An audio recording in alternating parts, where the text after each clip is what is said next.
In a time before time, the dwarves of the infinite domains were a wretched lot.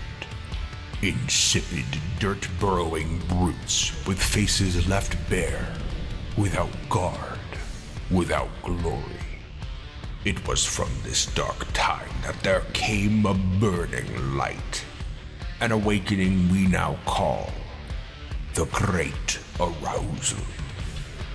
A convergence of minds, thoughts,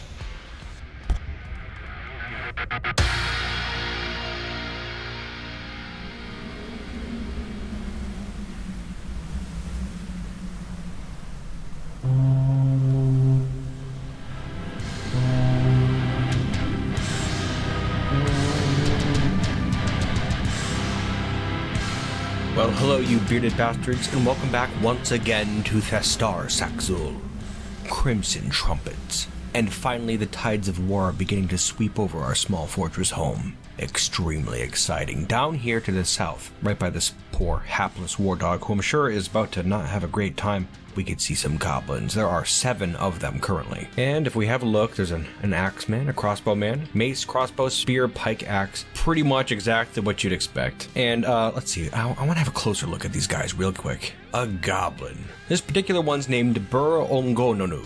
And much as the other goblins are described, this particular one is a medium-sized humanoid driven to cruelty by its evil nature. Which, I mean, that's just really not true, just a description. Most dwarves, unfortunately, think they're evil, but it's just not the case. I mean, look at our king, King Ustra. Stand-up fella, that's for sure. Now, this particular one has extremely long hair, broad ears, red eyes, as all goblins do, puce hair, and sea green skin.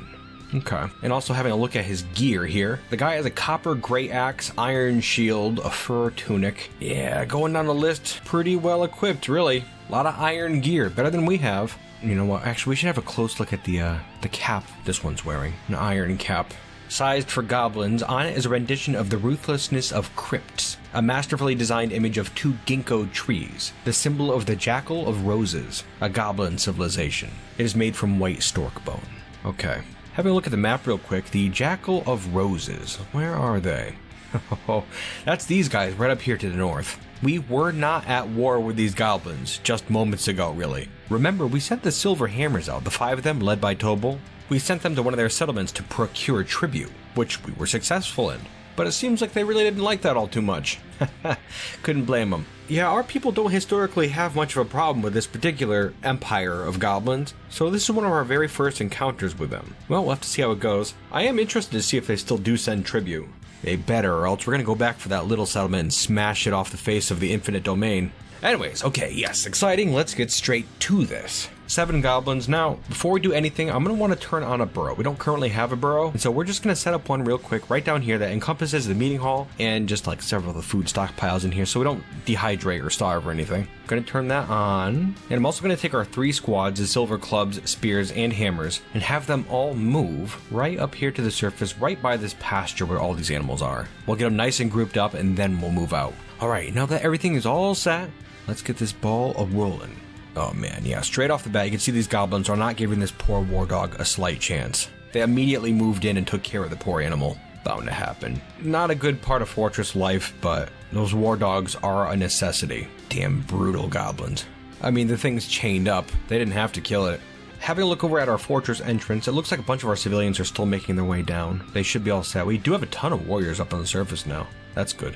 Side note, just a little mechanics thing here, just while I see the chance. You can see this civilian over here carrying what looks to be a cave crocodile corpse. I'm not sure why they're up on the surface with the thing, but they're moving incredibly slowly. They will not be able to make it back to the fortress in time. Now, if you're ever in a situation like this here, you can go over the dwarf and see their inventory, right? All their clothing and then the cave crocodile mangled corpse that they're currently hauling. And I can take this item right here and forbid it.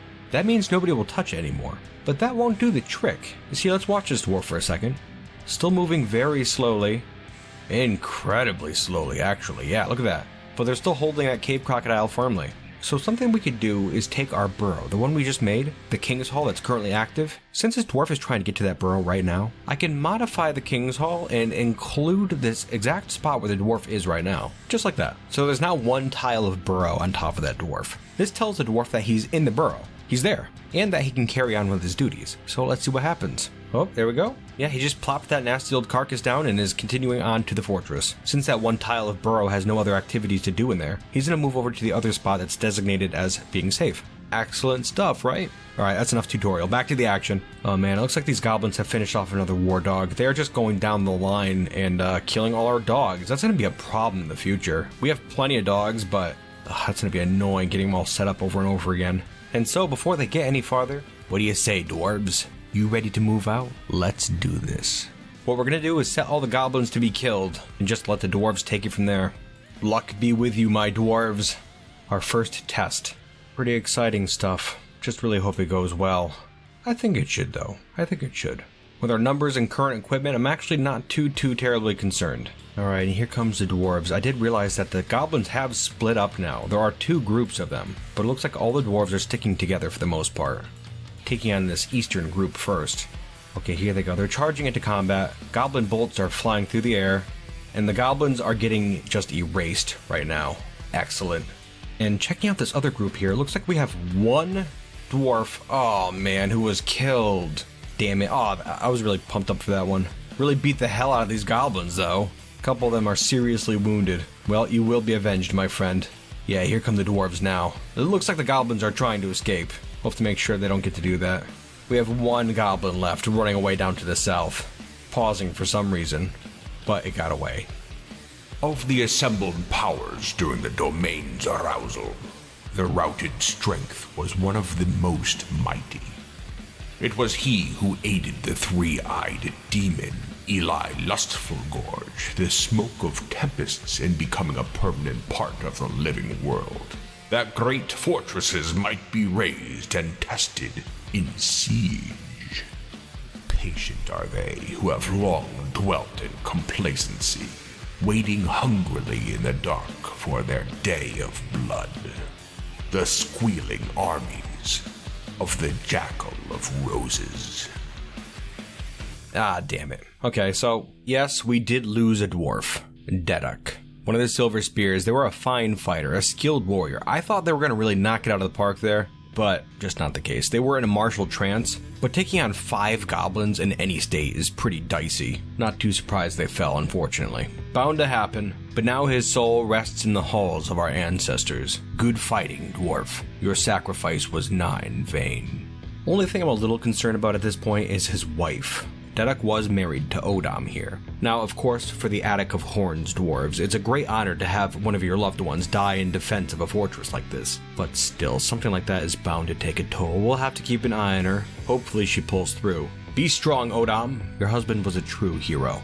Now then, as for these corpses up on the surface, we have a bunch of dead goblins here. And that causes a bit of an issue because now we have corpses all over the place. And while over the short term, that's really not that big of a deal. If we let them pile up, that will be a problem. So we're going to have to figure out a solution for this. Might be that we should bury them or something like that. Throw them in the sea, perhaps. Oh, that'd be an idea. Yeah, we'll come up with something. Actually, we just recently went around and asked some of the dwarves what we should do, just in the fortress in general, and somebody came up with a great idea of celebrating the enemies we fight. Now, that's not typically a tradition of the Attic of Horns, but maybe we can start something here. We do want a fight, and we should thank these bloodthirsty goblins for giving us one. They should be honored. And so you know what we're gonna do is I'm gonna come down here in the caverns, just this first layer right here, and we're gonna start carving out one of these stalactites. Make a little chamber in here, a memorial chamber. And I think we're gonna use this as a sort of a memorial for the future, if that makes any sense. We're not gonna use it as like a place to go and hang out or anything like that. But I think it'd be cool to get it all set up with some pedestals, and then maybe put the goblins' helmets on the pedestals. And I think it'd be pretty cool if we could manage to do that for every siege, but I guess it's going to depend on how big the sieges get. Things might get a bit disorganized after a while, but for this one at least. And then after we have it all set up, we'll seal it off completely, block all access, and we'll just leave it there for future generations. That will ensure that Crimsontrumpets is never forgotten.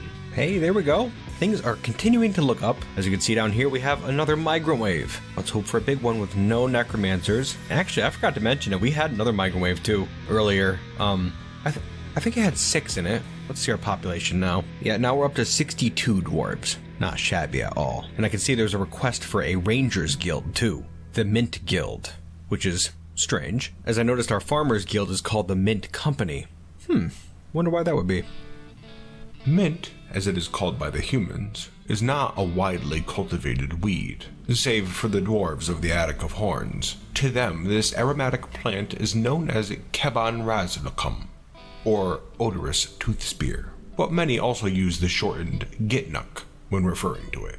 Dwarves prize mint for its hardiness, but the plant is entirely inedible, having a foul flavor. What it is used for is in liberal application to the beard or on thick face wraps. This creates a highly effective barrier between one's nose and heaps of rotting carcasses left bloating in the sun after bloody battle. And speaking of mint, might need to get some down here in the second cavern layer. I've noticed a bit of a smell lately. Miasma, if you will, rising up from the place. And there's actually a really good reason for that. Now, I don't want to panic anybody. I'm panicking personally. But right down here on this plateau, well, first off, you can see there's a bunch of corpses, hence that stink. They've been piling up, and they've been piling up because of a forgotten beast that popped up. And it was a bad one, too. The forgotten beast Tegatalon, a towering stegosaurid with external ribs. It had large mandibles and a bloated body. Its sepia scales were jagged and overlapping, and worst trait of all, this forgotten beast had webs. That's the one we were afraid of from the very beginning, and of course our first forgotten beast has that. Now, I'm just going to reiterate here, just in case you don't think it's that bad. If a forgotten beast has webs, it just sprays them out all over the place, constantly. And any dwarf who gets tangled up in that can't do a blessed thing. The forgotten beast would be fine, though. It could just waddle its big body through there, killing dwarves left and right, no matter how much skill they have, too. You can have the best armored dwarf, the best trained dwarf, but if they're tangled up in those webs, then they're just going to be laying there on the ground as a stegosaurus stomps their skull in. That being said, I don't currently know where this creature is. And that being said, I don't think it can get up here. It's down here on the ground floor of the second cavern lair. And the only way into our fortress right now is through that bridge entrance that we made. You know, we're pretty damn lucky, actually. I wanted to go down here and check out that tunnel. Remember that? I was going to do that. I was going to send some dwarves down to check out the third cavern lair. But if we made a staircase, this creature would have just marched straight into the fortress. We'd be done. Probably. Anyways, yeah, we got lucky with that. That being said, the forgotten beast Sangasam Atigan has come.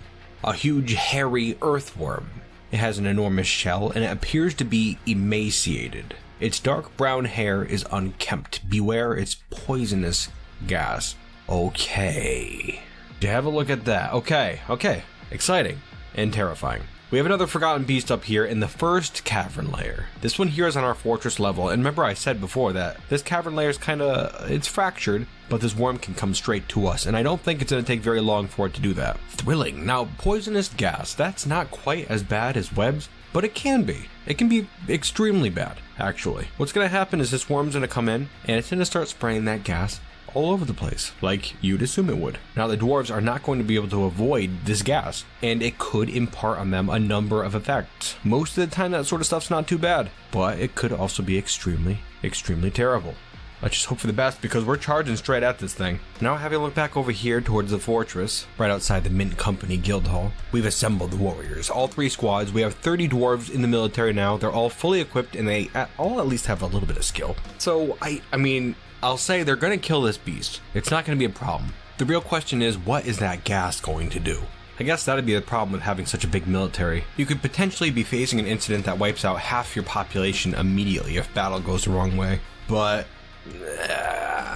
it's going to be fine. Having a look back over here at Sangasam the worm, it looks to have moved down into the waterways. These creatures can be pretty unpredictable sometimes. More often than not, they'll come charging straight into a dwarf fortress, but sometimes they like to just meander around a bit too. Very unpredictable. Not a big fan. Okay, we're letting some time pass by here, and this worm really can't seem to make up its mind. Just seems to like hanging down in this water here. I'd rather have this problem dealt with, but I also don't particularly want to go near this water here. Yeah, we gotta do this though. We have to come up with some idea. This might end up being a foolish choice, but I'm gonna move the squads over here. Just right over to the edge of this water. There's a bunch of ramps here, so if someone does fall down, there's a good chance they could just climb straight back up using the ramp. Other than that, we're just gonna be waiting around for this damn worm to show up. We have to get to work. We have to prepare our fortress, you know?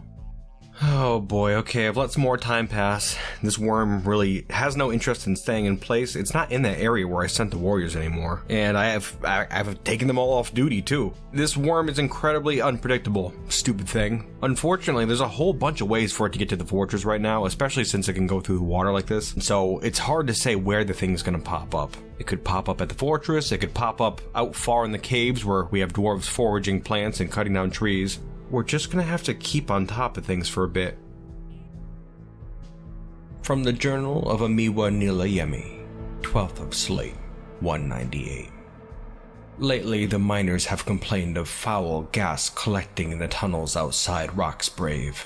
Intrigued, I decided to take a break from my writing to investigate, alone, which I now know was incredibly ill-advised.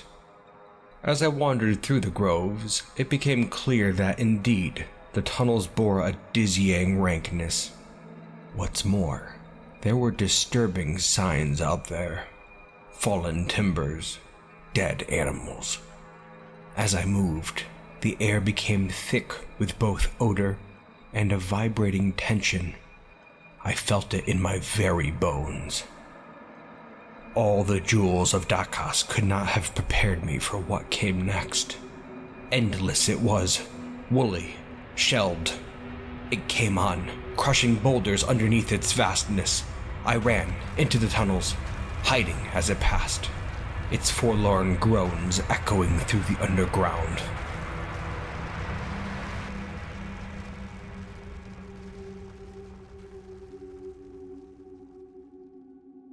I waited in the tunnels for a good long time before returning to the fortress. When I finally did, I spoke with the dwarves, who claimed the monster devoured both a ram and a llama before moving away from Rocksbrave and into the darkness from whence it came. Okay, here we go. Finally, Sangazm has moved up out of the water and into the caves. I think it was enticed out by a troll in the area. Seems to be running around panicking right now. The worm hungers. No, we don't have a good plan for this one right here. I've just told all 3 squads to move out, so they're going to start making their way there. This could be very dangerous, but again, I don't think physically this creature poses much of a threat. It's that gas that's going to be the problem. Let's just watch and see what happens. Oh yeah, you can see that troll there. It's just up to the north. The worm's trying to get it, but the troll moves way too fast. There's no possible way. That's good though. It'll keep its attention off our dwarves for a bit. There you go. Stay focused, you big dumb bastard. Death approaches. Oh, okay, here we go. Dwarves moving in. Ubble and Lorbam, notably, 2 artifact creators. Bypassing the troll. Here they go. You can see that gas straight off the bat.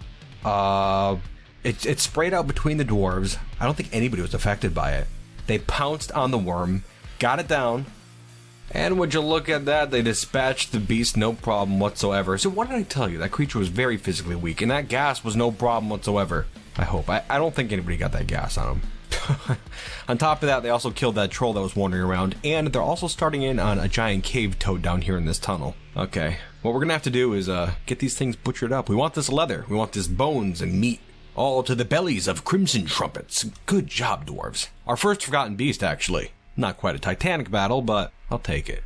And here's the one who put it down. It's Ubble Loretlikot, a dwarf who's really been growing on me. She's the one who made that first artifact, Starusen Shell, the amulet. Also remember that she oddly went outside and stood in the rain for a good while. It had to have been a couple days before she started making the artifact. Very puzzling. At 148 years old, she's got quite a bit of age on her. But man, it's good to see a dwarf being so spunky at that age. Tell you what, we're gonna give you a nickname, Ubble. From now on, you're gonna be known as Stormwatcher. Mostly in commemoration of that artifact they made. I figure it's apt. Keep up the good work, Stormwatcher. The dwarves of Crimsontrumpets greatly appreciate your aged wisdom and boundless bloodlust. And with that, I think we're going to start drawing things to a close here. It is starting to get down there, isn't it? I like, by the way, how these caves are coming along. Isn't that nice? Carving out these stalactites. Got a few rooms in there now. A couple guild halls and adders' quarters. And then, of course, we also have this memorial chamber up here. We managed to get the caps of every single one of those dead goblins and put them on pedestals. And right in the middle, we put a stone coffin, inside which is Derek, the one dwarf we lost. This was his success, and so he shall forever be interred here amongst glory. Rest well, my friend. And all dwarves of Crimsontrumpets, as tomorrow our battle continues. And with that, we're now going to start talking about some behind the scenes things. First and foremost, I am pretty pumped up because this whole thing seems to be heating up a bit. Very exciting. I'm glad to have gotten that siege. I hope to get more too. Although it's a little scary that like this is a different goblin civilization than we were originally at war with. So, I mean, we're at war with 2 different goblin civilizations. If the other ones start coming at us too, we might be in trouble. But that sounds like a future problem to me. I'm not too concerned right now. The Forgotten Beast too. Pretty fun. I mean, it was ultimately pretty lame, but still, it's good to start off with that. I am very terrified of that web shooting one. Not too eager to head down into that level, but we'll see what happens. Also, with that in mind, I am also very afraid of cave spiders, giant cave spiders, because those shoot webs as well. And I just noticed one enter the caves just as we were ending the episode. But it should be fine. Actually, there's something I want to try with that. Like, I know cave spiders will shoot silk or webs at warrior dwarves, but not civilians. Like, I've had times in the past where a civilian dwarf will kill a cave spider just by, like, you know, reaching out with a mining pick or a tree felling axe or something and just lop its head off. And the spider won't ever shoot a single web. So I'm wondering if I took them, like, all out of the military or made them inactive or something, would the spiders still shoot webs at them? They'd still have the skill. Yeah, I don't know. I mean, that's a little bit of a cheaty sort of a method if it does work, I suppose. But those webs, they suck. If you've never seen what they can do, like, trust me, it's okay to cheat the system a little bit in that sort of a situation, because, like, it's just not fun. That's why I really want to get those siege weapons up and running, but that bridge downstairs is taking forever. That thing is so long, which, again, is good. I have to reiterate that fact. It's good that it's long, because if we can set some ballistas up to the north, then they'll have a long, long way to travel. We can get off a few shots before goblins or forgotten beasts or whatever the hell comes to the fortress. So that's good. It's going to take a while, but we seem to be doing fine for the most part. I'm just really eager to get that whole thing set, but at least things are staying interesting for both us and the dwarves. Real good to see. Also, what'd you think of that Forgotten Beast thing there? That little story that I had written up. I probably won't be doing that for every Forgotten Beast, but not every Forgotten Beast has like an actual Legends mode story. Most of them don't actually. I mean, and as far as stories go, this one was pretty lame, but it was fun to kind of twist it up a bit. Oh, actually, a note on that. I haven't drawn the picture yet, so I'm not too sure what I'm doing at this point, but that elf was part of a dwarven civilization as far as I could tell. Their name was Amiwa, and they weren't part of the Attic of Horns, our helmeted dwarven protagonists.